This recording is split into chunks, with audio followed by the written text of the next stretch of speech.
Hello, and thank you very much for coming along.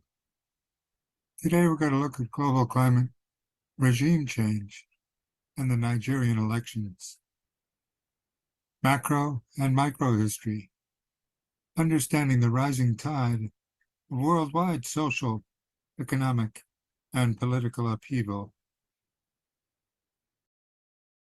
You'll remember that this was part of a larger series of programs on global climate change in Africa, the enduring legacies of colonialism, and the coming perfect storms for the continent. We looked in the past and we're situating the current thought about Nigeria in the context of global climate change across the whole continent of Africa and, in fact, across the whole surface of the earth. The Nigerian elections were particularly important in this regard. They've just taken place in 2023.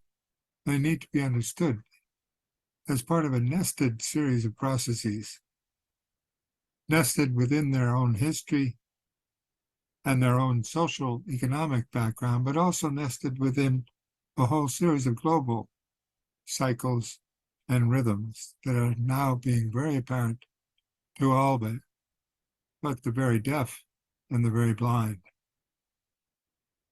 In part one, we looked at the whole question of these larger shifts. But now we're going to situate it, especially in relation to sea level rise, in the Nigerian micro history instance of the elections. We'll be looking then in part two at particularities of the elections and how they do or do not understand the larger dynamics at work in the global system. We're going to look at this respect in the nested significance of the 2023 Nigerian elections.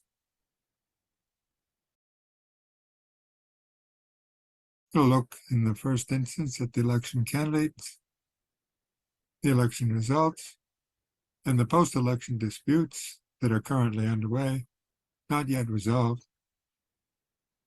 Then we'll look at the next nested context of these elections, the Nigerian context.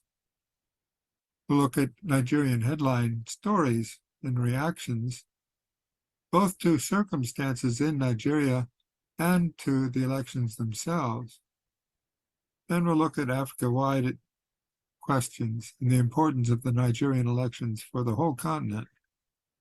Beyond that, we'll look at the global socio-political significance of the elections. These reach far beyond just the continent of Africa, as we'll see. So, we're going to look at the Nigerian elections as well in reference to the future macro historical significance that they are going to have. They reveal something very important about the human prospect in the coming decades and centuries. In effect, we're experiencing the global climate regime as a very dramatic case of changing rapidly and radically.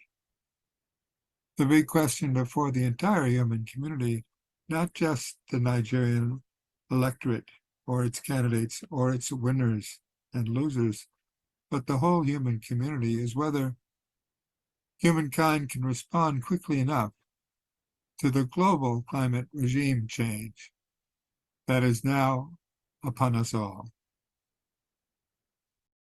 So the future of the macro historical significance of the Nigerian elections is crucial for anyone on Earth. To start then, let's look at the elections themselves. In the Nigerian presidential election, there were three major candidates from the APC, PDP, and LP. The results were announced by the government, and they came out to being 36.6% for the APC candidate, 29% for the PDP candidate, and 25% for the Labour Party candidate. Instantly, almost instantly, certainly shortly after the results were announced, Peter Obi, candidate from the Labour Party, said he will prove that he won the Nigerian election. This, he said on an interview taped in Al Jazeera English, went around the world. And he then proceeded to formally challenge the election results. All of these things are recorded, and you can pick up the recordings of them from Transition Studies. If they have a little indication down below, it means they're on the website at transition-studies.net. This one, too, appeared and indicates very quickly that there's a big difference of opinion that emerges within Nigeria after the elections as to who actually won and who was not being fairly treated in the vote count.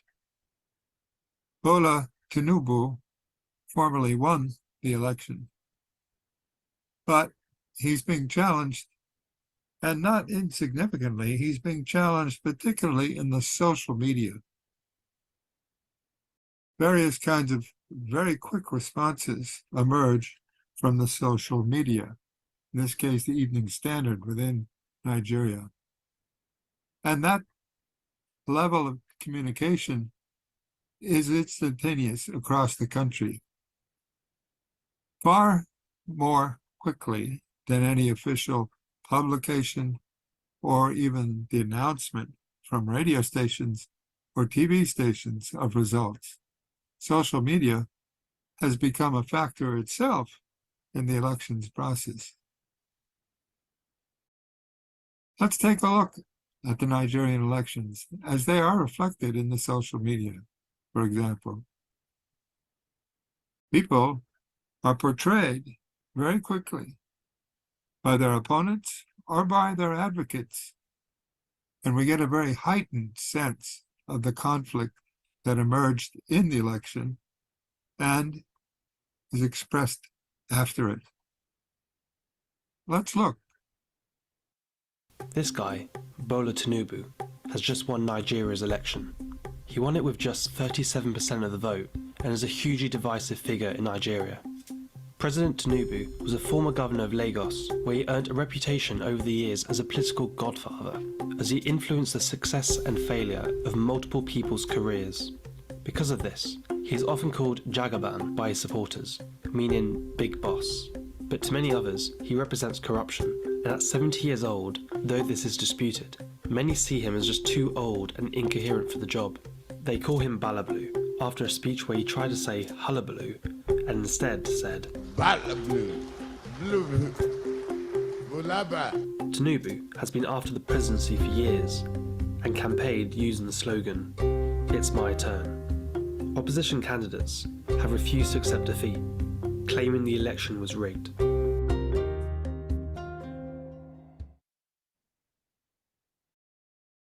Well, so much for Bola Tinubu from what was published in the Evening Standard. It's not clear, in fact, that there is an equal and opposite representation among the other parties. But it's very important to recognize that whatever sense of grievance may be present in any one social media representation like this one, other social media outlets can carry different messages very quickly, very powerfully. And rather than letting the results of an election subside and people becoming more united in the common sense of their common purpose after the election, the social media can in fact be a very divisive force in some cases, tearing apart the social fabric, depending upon what the previous problems were prior to the election. It's an open question how social media will respond collectively in the Nigerian case, but it's being watched all over the world for that reason. Let's look then at why the Nigerian election is considered important in the context of the wider African circumstance. This has been answered again in a webcast, in a sense, prior to the election, because The Economist in London published a very crucial article about why Nigeria is crucial to democracy in Africa. Not just why these elections are crucial to democracy in Nigeria, but why Nigeria is crucial to democracy in Africa. Let's have a look.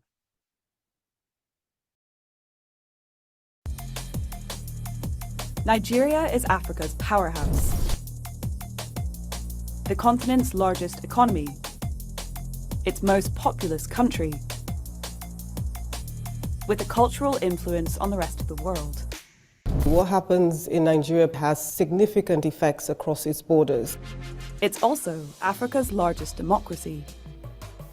But that democracy is at risk. The stakes cannot be higher. To reverse a trend of democratic deterioration, And if Africa's most influential democracy stumbles, the results could be grim for the entire continent. But Nigeria has youth on its side. Demography will be the game changer. In Nigeria and across Africa, young people are demanding more of their governments. So what can the politics of Nigeria's younger generation tell us about the state of democracy on the continent? And where it might be headed?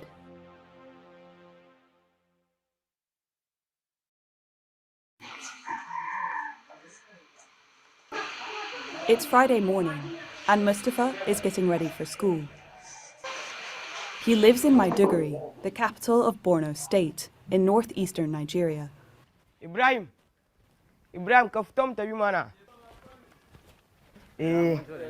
Time na makaranta yi. Kawai da mu je mu jira boss a can gudun sai mu tafi.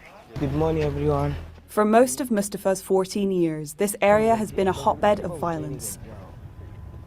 Today, life in this corner of Maiduguri seems calm.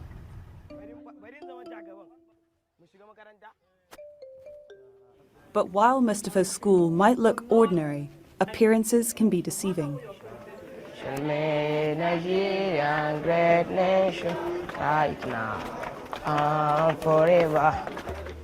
Every one of the 2,000 pupils at this school has been directly affected by terrorism. Like many of his friends, Mustafa was orphaned by jihadist group Boko Haram. He was 9 years old. I will never forget that day that I lost my parents. Two strangers came into our house. We had gunshot. They have killed both of my parents. Boko Haram isn't the only threat to Nigeria's security. Large parts of the country have become practically lawless. Kidnapping now affects everyone from wealthy city dwellers to rural school children. As the government struggles to contain not just kidnappers, but bandits, insurgents, and separatists, it's little wonder that many Nigerians are losing faith in their politicians. If a government is no longer able to provide security, it's beginning to lose. The people who should protect democracy are no longer interested in democracy if it cannot secure their lives and property. When two nearby countries, Mali and Burkina Faso, failed to deal with insurgents, they suffered military coups. Few expect anything similar to happen in Nigeria, but the causes of its chronic instability run deep. Kidnapping is a billion-naira industry in Nigeria. It is driven by, in many ways, the economic situation of most young people and the lack of opportunities and lack of jobs. Youth unemployment has reached 19.6%, and more than 30% of the population live on less than $1.90 per day. Nigeria has oil, but it has not brought prosperity. Instead, it fuels corruption. many politicians seek office to get rich and will do almost anything to win. From stirring up ethnic tension to handing out cash on election day. The buying and selling of votes is quite a common feature of Nigeria's politics. If you think about the short-term gain a person is receiving in one transaction in selling their votes, compared to, say, earning that kind of money over the course of a month, the incentives are really, really strong for an individual to sell their vote. It's estimated that some 18% of residents of Nigeria's northeast were offered money or a gift for their vote in 2019. Countrywide, that figure rose to 21%. Vote markets are quite common in a number of African democracies, but also in Latin America and across Asia. Vote selling corrodes democracy very much from the inside, because at the very inception of this relationship between citizens and the state, you have corruption at the heart of it. Nigeria's current president, Muhammadu Buhari, is 80 years old, and he's running a country with an average age of 18. The failure of older leaders to curb corruption has led to simmering frustrations among young voters. But the erosion of democracy has sparked a fight back from the country's youth. And leading the charge is Nigeria's thriving startup scene. When the shooting of a young man by the Special Anti-Robbery Squad, SARS, sparked widespread protests, it was Nigeria's startup leaders who stepped up to help the campaign. Being private sector and being removed from kind of the patronage systems that control our politics, Nigeria's tech startups have been central to fueling a lot of the political activism we've seen in Nigeria.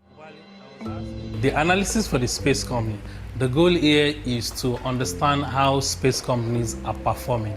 Temidayo Onoshun is MD of Space in Africa, a startup that consults with the African space industry and governments across the continent. I think the NSAS protest influenced a lot of things. We're seeing that we cannot trust people in government to make smart decisions for us. I think a lot of startups played key roles during the NSAS protest. Some donated money. We also had some, people working in certain startups actually getting involved in some of the organizations that were providing support for people that were physically protesting. The protests ended suddenly when soldiers opened fire on demonstrators at Lekki tollgate. SARS was disbanded, but many protesters were still furious, and police violence remains incredibly high. The protests had shown, however, that young Nigerians would continue to demand to be heard. And in the run-up to the 2023 general election, there has been a surge of young people registering to vote. The country's Electoral Commission registered nearly 10 million new voters. Over 3/4 of them were under 35 years old. They're reaching a critical mass, where they can translate those numbers into influence. And some have gone further. Aisha Nyako is 31 years old. She was born and raised in Maiduguri. Last year, she joined the Young Progressives, a grassroots party launched specifically to give a voice to young Nigerians.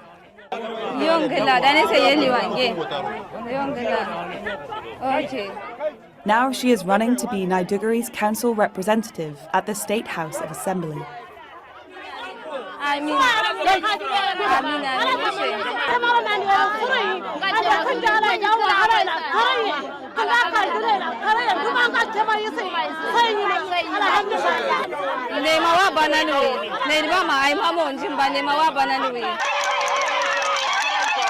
Today, Aisha is meeting potential voters at a camp for internally displaced people, where many struggle to find work. Aisha understands their frustrations. Trying to make ends meet as a single mother led to her own political awakening. I have not been employed. I have been going off and down to different states. I need to go to Abuja. I need to go to Kaduna, all in the name of seeking for a job. So my own story is part of why I said, let me contest. Aisha is part of a growing trend in Nigerian politics. Young voters are demanding candidates who will serve those historically ignored by the political process. What about those women that are not educated and they have no way to get source of income? I'm running for this office to end poor representation. Messages like this are hitting home. Young people now recognize that they are a formidable lot. They could actually make the change that is needed to change any of the dominant party or vote in any candidate of their choice.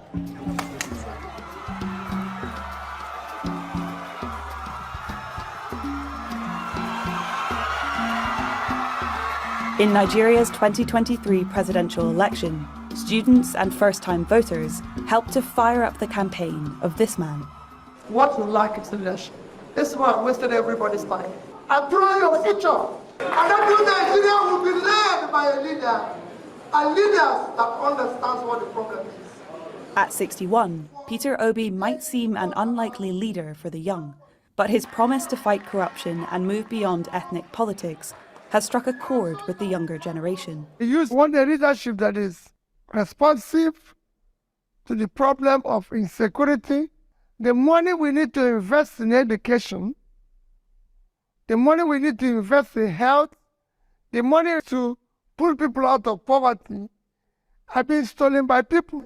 But in a political system where the two main parties have deep pockets, decades of experience, and few scruples, Obi faces an uphill struggle to win. It's not just in Nigeria where young people are trying to hold governments to account. Africa has some of the longest-serving leaders in the world, several of whom have been in power for longer than most of their people have been alive. Many young Africans think their rulers are out of touch and self-serving. In Uganda, protesters recently demanded an end to corruption. They're not the only ones. Togo went for almost 1 year. Young people actually held protests against the Nyasigwe regime. Protesters in Ghana have called on their president to step down over mismanagement of the country's economic crisis. There are so many social movements spearheaded by young people in West Africa and Africa as a whole, holding governments to account.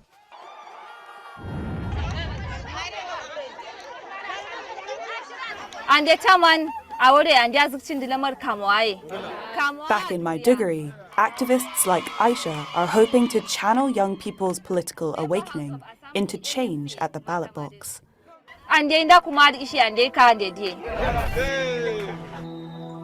Demography may be on Africa's side, but there's no guarantee the demands of the young will be satisfied.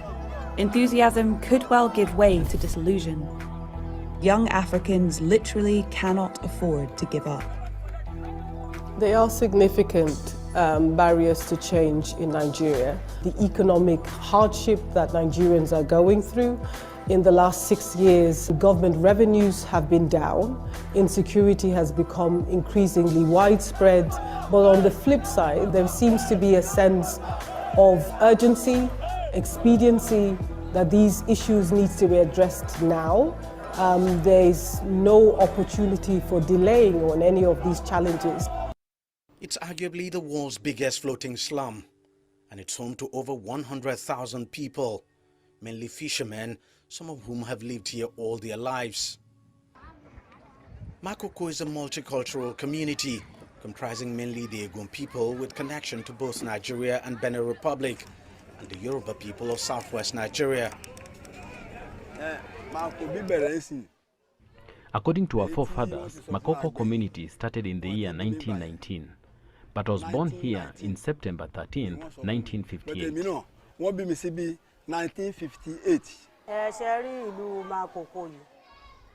Makoko is our gift from God. God decided to gift us the very poor in the society. We live a communal life and share whatever we have among ourselves. Life in Makoko is difficult, and the people here struggle daily. Poverty remains widespread. We don't have any government establishments, any government, anything that shows that we are in this country of Nigeria. We don't have anything. Water, we don't have it. Light, no school, and no hospital at all. Despite all these challenges, life in Makoko is relatively peaceful, and the people are generally happy. Dugout canoes are the main means of commuting around the community. Students who go to school do so on canoes. So do petty traders who sell everything from fruits to cooked food, and they do so paddling themselves. Look at the boy who's paddling. Look at this. Look at the boys who are in charge. I mean, this is really funny. So these guys are the ones paddling the canoe. They are the ones taking these children home. And this is interesting. The huge number of canoes around means they bump into each other and cause the kind of traffic jam you find on Lagos roads. The makeshift houses in the community are built on stilts, and despite their appearance, the structures are organized and create a maze of waterways that make navigation easier for canoes. But there are no conventional toilets here. Residents simply dump their waste into the lagoon. In one of the few private schools in the community, a lesson is underway. However, the school is poorly equipped. It's an open building with only 2 writing boards for all the classes. Almost all the schools here are like this one. The roofs are giving way. There are about 250 children in the school, and they all learn under this roof. So from kindergarten to primary 6, all of them learn under one roof. Most times when the teachers are teaching, the teachers in various classes are teaching, they hear themselves. And when it rains, classes will have to stop. The school fees, we are just asking for 50 naira per student. They are not paying. Some cannot afford uniforms, even shoes. We are sending them at home to go and buy shoes. The parents say they do not get money to buy shoes for the children. Life in Makoko may be peaceful, but the people here have lived under constant threat of forced eviction by the government for over a decade. We live in fear. We are scared that we might be forced from our homes. The possibility gives us sleepless nights, and we continue to plead with the government to leave us here. If we are forced to leave, where do we go to?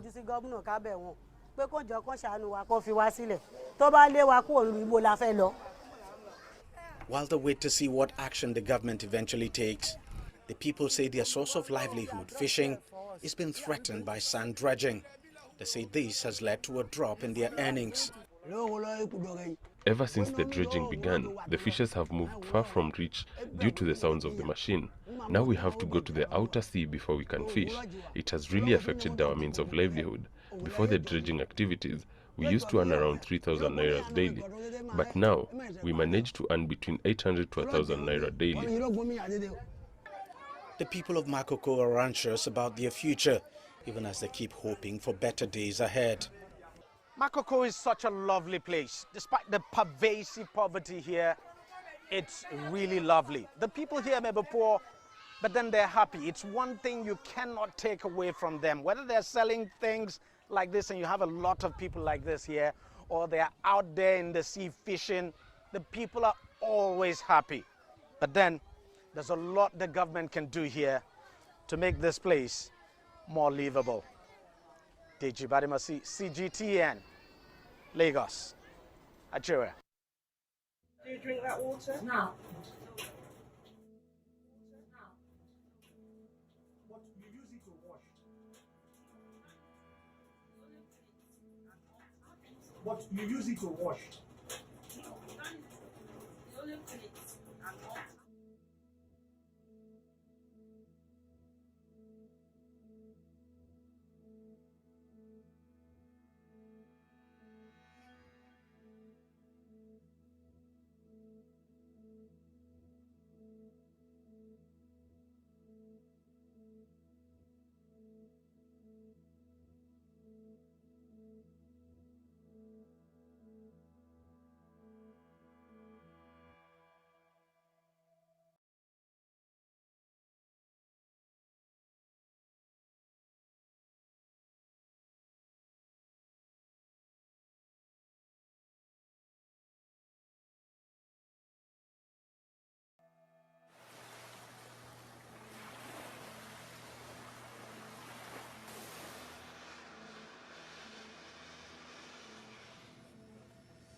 Eco-Atlantic is a unique new city within a city that's being built on a vast area of land reclaimed from the ocean along the coast of Victoria Island in Lagos, Nigeria. More than 6.5 million square meters have so far been recovered from the sea, with an eventual footprint spreading across 10 square kilometers.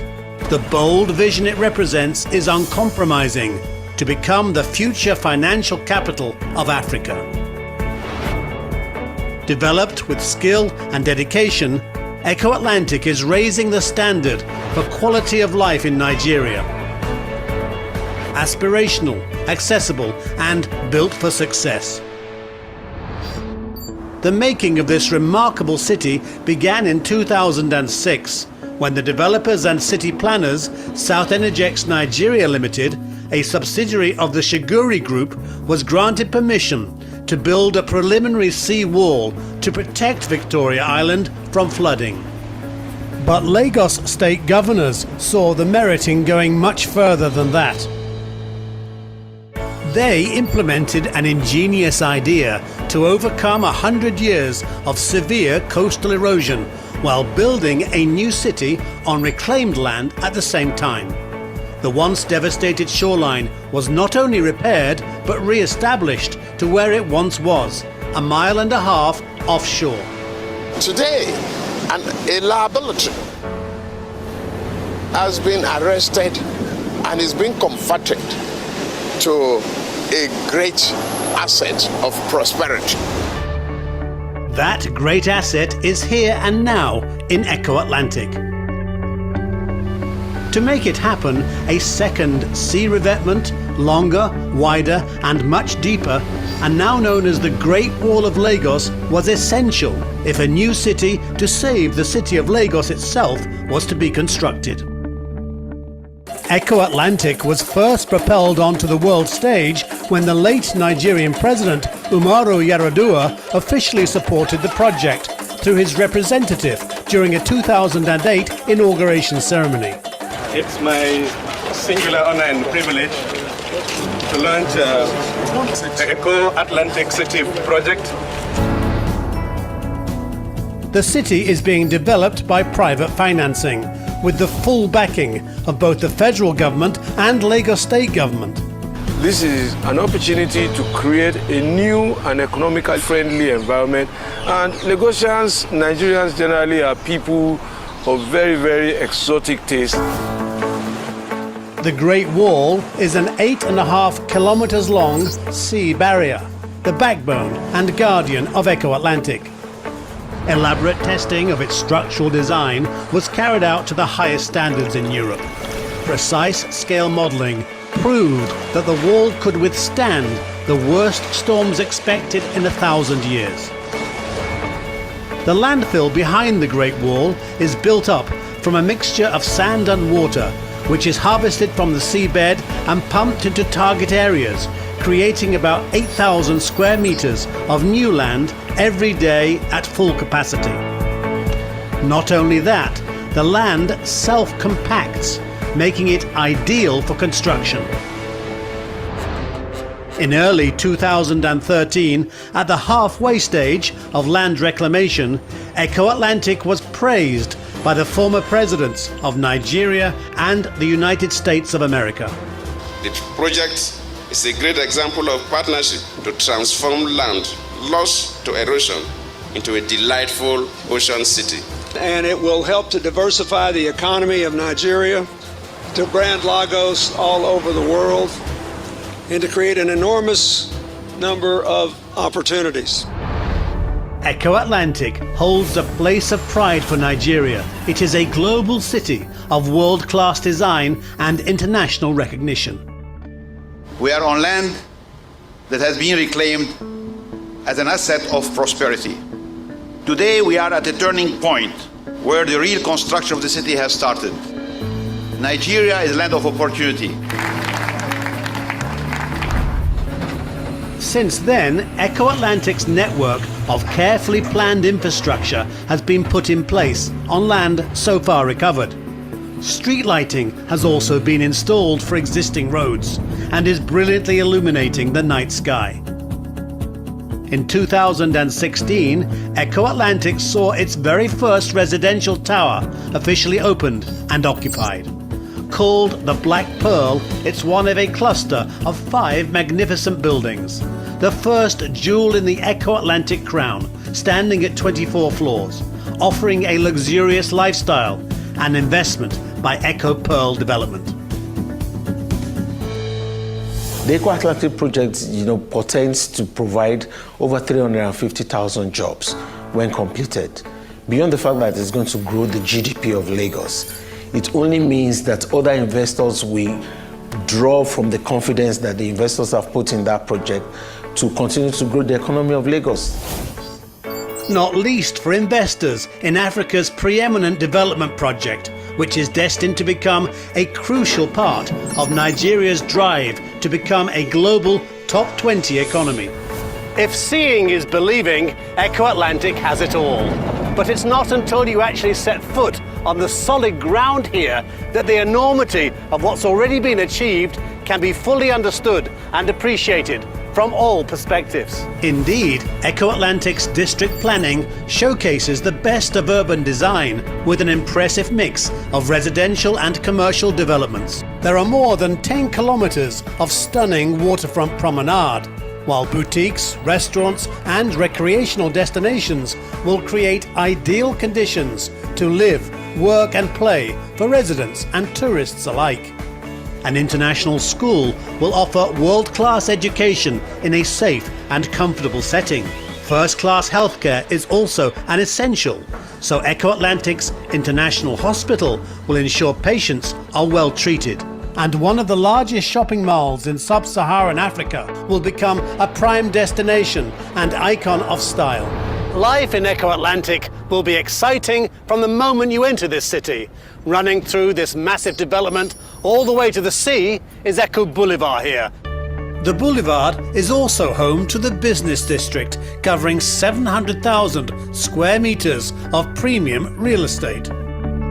When complete, Echo Atlantic will be a thriving international hub, driving the growth of Africa and establishing a vital new link to the world's economy. Lagos is that new destination in Africa where investors should pay attention from 2017. And that's why we're ready to take on the world. This city in the making attracts a constant stream of high-profile visitors and investors from all corners of the world.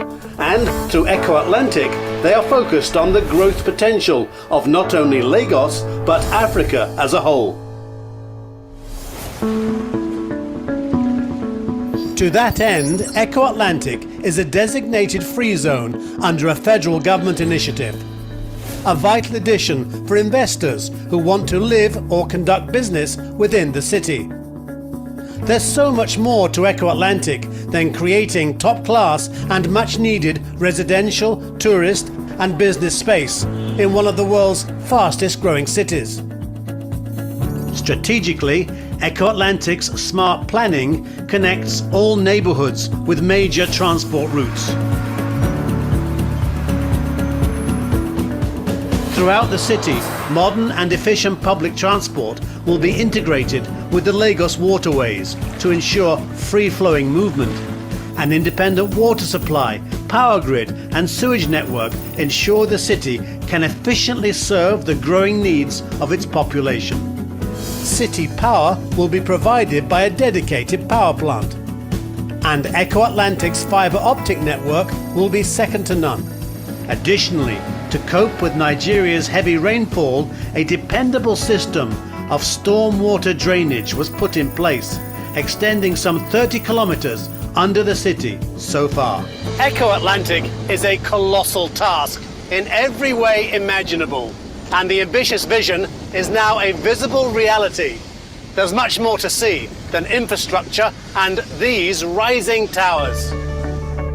The developers began growing over 200,000 trees for Eco Atlantic back in 2010, so that the cosmetics of making the city attractive could be ready in good time.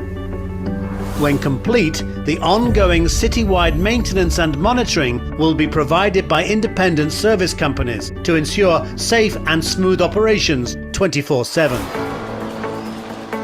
Eco Atlantic's bridges, 14 in all, for its roads and additional tunnels for waterways are finished in areas where land has been reclaimed.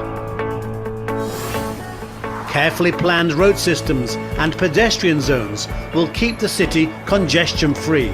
Meanwhile, the city's internal waterway system is also taking shape. Preliminary work is substantially complete, meaning that the release of water into the canals is already being planned and prepared. The Azuri Peninsula development is situated in the elegant Marina district and combines the tranquility of the waterfront alongside a sophisticated, pedestrian-friendly centre. The heart of this exclusive yachting marina will be its community, the residents, the businesses based here, and of course the visitors and tourists who will be able to enjoy the best of coastal attractions. At the main entrance to Eco Atlantic lies Eco Energy Estate, which is setting a new standard for residential developments tailor-made for the energy sector. Even as it grows, Eco Atlantic has sprung into life through groundbreaking social and sporting events. Africa's first ever beach polo tournament was born here and drew large crowds to the signature tournament. Eco Atlantic hosts the Lagos Marathon and is now an annual fixture for Copa Lagos, the popular televised international beach soccer tournament watched by millions. As Eco Atlantic reaches out to more and more Nigerians, so too does its reputation and appeal for investment and commercial success. Now is the time to take part in the development of this bold and exciting venture. Discover a city like no other. It is one of a kind. Brent Sadler, Eco Atlantic, Lagos, Nigeria.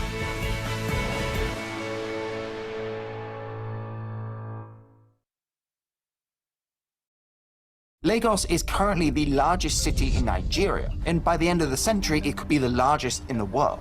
What was once a small coastal town has today exploded into a megacity with a population of 15 million, which, get this, is set to double by 2050. And usually when cities turn into megacities, there's better infrastructure and economic opportunities for the people. But in developing countries, it can also end up making the rich richer and the poor even worse off. We can also see this in Mumbai, for example. Home to over 21 million people, it's considered the financial capital of India, with tall skyscrapers, long highways, and thriving industries. But it's also the city that houses one of the biggest slums in the world, where people have little access to basic facilities like water and sanitation. Today, 2/3 of the population in Lagos live below the poverty line. The city also struggles with a high crime rate, an inefficient public transport system, and an impact on natural resources due to climate change. To tackle this, though, the government of Lagos has come up with this: a 30-year plan to make Lagos Africa's model megacity and transform it into something that they call an ultra-modern economic destination. Right now, all eyes are on Lagos because if they manage to achieve this, it could be the start of a new era of urbanization in Africa. And today we're going to find out what this city could look like. Turns out one of the biggest reasons behind this is a youth bulge, where more people between 15 and 29 years of age move from rural areas to cities, seeking new job opportunities, bigger markets for business, and better living conditions. In fact, Africa is the youngest continent in the world, with just a median age of 19. And honestly, this could be a great shift for the people because cities hold a lot of economic power. 10% of Nigeria's total GDP of more than $400 billion is generated in Lagos alone. It's also considered Africa's startup capital and is gradually becoming the tech hub of the country, with companies like Google and Microsoft headquartered in the city. Over the years, the city has developed 2 seaports, local and international airports, and several industrial areas, resulting in Lagos becoming the center of Nigeria's social and economic activity. But the growth hasn't really been able to keep up with the rise of Lagos's population, which is exactly when an urban divide starts to build in megacities. Today, Lagos houses more than 7% of Nigeria's population, but more than 2/3 of the people in Lagos state live in informal housing, including several in slum areas. Most facilities in these areas are either basic services like water and sewage and are often controlled by private companies that overcharge, because of which people can barely afford it. More than half the population here live in something called Face Me, I Face You housing, which has so little space that people share the same room while sleeping back to back or face to face. Public transport is hardly functioning and mainly consists of these minivans and motorcycle taxis. In fact, on average, Lagos residents spend more than 1,500 hours in traffic annually, whilst people in LA, for example, which is a city known for awful congestion and traffic jam, spend just 128. The city of Lagos also has the smallest landmass in Nigeria, making it very difficult to accommodate for a growing population and their need for infrastructure. In fact, poor drainage systems are partly responsible for recurring floods like these. People face a lot of stress because of the road. So I normally take boats every day in order to get to office on time. The truth of the matter is that the government is trying, but it's not at the stage we want Lagos State to be. People living in slums area or in the lower class area, they don't normally dispose their waste because they cannot afford it. So they prefer putting it inside the gutter so that the water will carry it during the rainfall, carrying it to the lagoon, thereby polluting the lagoon, the water that's supposed to be enjoying it. After I heard the people of Lagos talk about their problems, ironically, I came across this report, which told me that Lagos is Nigeria's wealthiest city, holding $97 billion of total private wealth, which doesn't sound like the same city that these people were talking about. At this point, I had to find out, why isn't more money being spent on the city, and does the government even have any plans to improve it? We're focusing on 20 strategic areas that will drive this very deep ambition. In October of 2022, Executive Governor of Lagos State announced a 30-year plan to make Lagos Africa's model megacity. The Lagos State Development Plan of 2052 focuses on 4 objectives: economy, infrastructure, governance, and building a human-centric city. With over 400 initiatives, each task is assigned to a specific ministry and classified into 4 categories, starting with quick wins to long-term development. And the big focus of this plan is to create high-value jobs over the next 30 years and expand into sectors like trade and manufacturing, building more tech ecosystems, and even contributing to the growing film industry in Nigeria, Nollywood. At first glance, the plan looked great, but implementing it would require strong leadership and lots of money. And there seems to be a lack of funds, not just in Lagos, but in Nigeria as a whole. To make up for its gap in infrastructure, Nigeria needs an estimated $3 trillion by 2050. So where are they going to get that? One of the ways in which it's securing these funds is by borrowing them primarily from China. Nigeria is determined to attract foreign direct investments. We value the relationship. And is pledged its support for One China. Nigeria. China has been significantly investing in the country and has almost become an alternative to financial institutions like the IMF and World Bank. As of today, it's Nigeria's largest bilateral lender and is funding large projects including railways, hydroelectric power plants, and the rehabilitation of Nigeria's main 4 airports, one of which is in Lagos. And here's something that you're going to find interesting. The Nigeria-China trade in products increased from more than $1 billion in 2003 to nearly $14 billion in 2019. And in the same period, Nigeria's trade with the US declined from $11.5 billion to $7.5 billion. In fact, in 2018, the White House criticized the increasing influence of China in Africa and announced a new program called Prosper Africa to increase the trade and investment between the US and African countries. According to its website, the program has helped close to 1,000 deals, adding up to $65 billion in exports and investments. And the work is still ongoing. But the fact that this project was launched after China's increased investments in African markets makes me question the real purpose of Prosper Africa. Is it meant to grow African countries or to prevent China from growing too much in the region? The whole debate around whether China is on its way to financially colonizing Africa, as some have been putting it, is ongoing and a lot more complex to explain than in this one video. But Nigeria's dependency on borrowing to fund its infrastructure is quite clear. The country's total public debt crossed $100 billion in 2022. And what's truly shocking is that despite these numbers, Nigeria spends about 75% of its annual budget on civil servant salaries and other costs. In fact, the Lagos state has higher tax revenue than any other in Nigeria, but most of this revenue is not even collected. So this is the plan on paper, but when you look on the ground about what's actually happening in the city, things don't look super good. The growth of Lagos's population is undisputed, but the new infrastructure and opportunities it will bring cannot be sustained if the people living below the poverty line are not included in this development plan. Does that mean that Lagos's version of being the ultra-modern economic destination is not possible? Not at all. What it needs is to expand its focus from just the rich to include all the different social groups that live within the city today.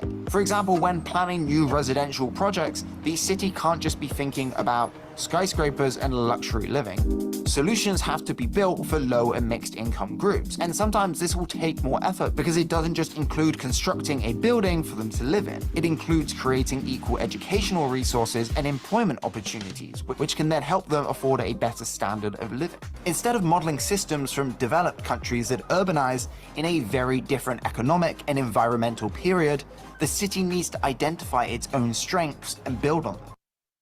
Let's update you on what is happening in Nigeria, with results starting to come in from the elections. And the opposition Labour Party candidate Peter Obi won, we understand, the country's largest state, Lagos. We also know that the ruling All Progressives Congress candidate Bola Ahmed Tinubu has won the small southwestern state of Ekiti. Still too early to predict who will win the actual presidency now. We are starting, though, to see more results trickling in throughout the day. We're hoping to join our West Africa correspondent, Manny Jones, who is in Lagos at the moment. We're having a few problems with the line, but just to update you, the Electoral Commission in Nigeria saying it is the oppositional presidential candidate Peter Obi who has won the most votes in the vast commercial hub of Lagos. I'm pleased to say that to tell us all about the significance of that, we can join Manny now, who is in Lagos. He was the third-party candidate. Some will be surprised, I guess, by this, Manny. A big victory for him. Yeah, I think, even though he was predicted to win by some polls, because polls are so unreliable here, and also because Mr. Tinubu was, that's Bola Ahmed Tinubu of the All Progressives Congress, the ruling party, he was the governor of this state from 1999 to 2007. So people did think there was a chance that he'd win it. So even though Mr. Obi was projected to win the state, I think in their hearts many Nigerians didn't believe it could happen. And there's a lot of joy, particularly from young Nigerians on social media, at this victory. Is that what swung it for him, Manny? Was it the young that were energised by him that showed up to vote? Yeah, absolutely. I mean, we visited a number of polling stations across Lagos on Saturday, and in all of them there was a strong contingent of young people. We spoke to a couple of them who said that they were first-time voters. They decided to come out because they're disproportionately affected by issues like unemployment, by the poor economy, and they wanted a leader that represented their interests a little bit more. And they really thought that Mr. Obi, who they see as somebody who's cautious, who's frugal, who's not so interested in kind of the trappings of power. They really see him as a credible alternative to the two parties who've ruled the country since it transitioned to democracy 24 years ago. So I think definitely the impact of young Nigerians in this victory in Lagos can't be overstated. But too early to read too much into it because, of course, Lagos is a place that is got a very high proportion of young people. Are we getting results from any other states that indicate Mr. Obi's doing well there too? Yeah, absolutely. It's really important to stress that this is just one state. And actually the turnout, early indications are that the turnout is not as high as people expected. There were 7 million registered voters in Lagos. We're not quite sure on the total number of people who showed up on election day, but it looks like it's about 1 million or 2 thereabouts. So certainly not a victory for Mr. Obi nationwide yet. So far, only one other state has announced its result. That's the southwestern state of Ekiti. That went to Mr. Tinubu. The other two parties says they will be questioning that, they will be challenging that. So it's going to be a really long process before we find out who's won this presidential election. Hermione, how are things there today? Is life continuing as usual, or have people chosen to stay home, perhaps a bit nervous of what could happen today? Yeah, I think there's a touch of nervousness there. The streets of Lagos are definitely a lot quieter than they usually are. I mean, traditionally, if traffic was as it was, you know, Lagos is known for its terrible traffic. If traffic was as bad as it usually is, it would have taken us an hour to get here, and we're here in about 20 minutes. So definitely things are quieter. I think people are staying home cautiously, looking at results trickling in, looking at social media to see what the reaction is, and waiting to see what happens. And Maini, what is everyone saying about this new electronic voting system that was used? There was a lot of hype around it. Did it perform well? No, people aren't too impressed by it. You know, this was meant to be a new beginning for Nigerian politics, transparency. Results from polling stations were supposed to be uploaded onto a portal straight after polls closed so people could get an idea of who was winning. That didn't really happen. It took about 24 hours or more before we started getting results on that portal. The Electoral Commission has apologized. They say it's teething problems because they've never used the system nationally. But that's led to a lot of frustration and particularly a lot of speculation with people saying that you know, the delays because of rigging. People don't really trust the electoral system here. So I think the Electoral Commission will have a lot of work to do to try and regain people's trust as more results come in. I know how disillusioned you are. Nigeria's opposition leader Peter Obi tells his supporters not to lose hope. The Labour Party leader insists he won Saturday's election and says he's going to court to challenge the results. I'm not going away. I'll be at the forefront. We will walk through this darkness until day break. Bola Tinubu of the governing All Progressives Congress was declared the winner by the Independent National Electoral Commission, INEC. For now, the streets of the capital Abuja and many other parts of the country are calm as people wait for the court process to play out. Legal challenges have been launched before against the results of presidential elections in Nigeria, but none were successful. Many people are watching to see how independent the judiciary will be and what proof opposition parties say they have. Some people did not vote because of technical problems and a new biometric anti-fraud voter accreditation system. Can INEC bring Nigerians who are experts, foreigners who are experts in election technology, and tell us what happened on that day? You know, I think that's a major issue, and it's an issue of trust. Election is not about winning or losing. It's about trust and legitimacy. Nigeria is Africa's most populous nation and the continent's biggest economy.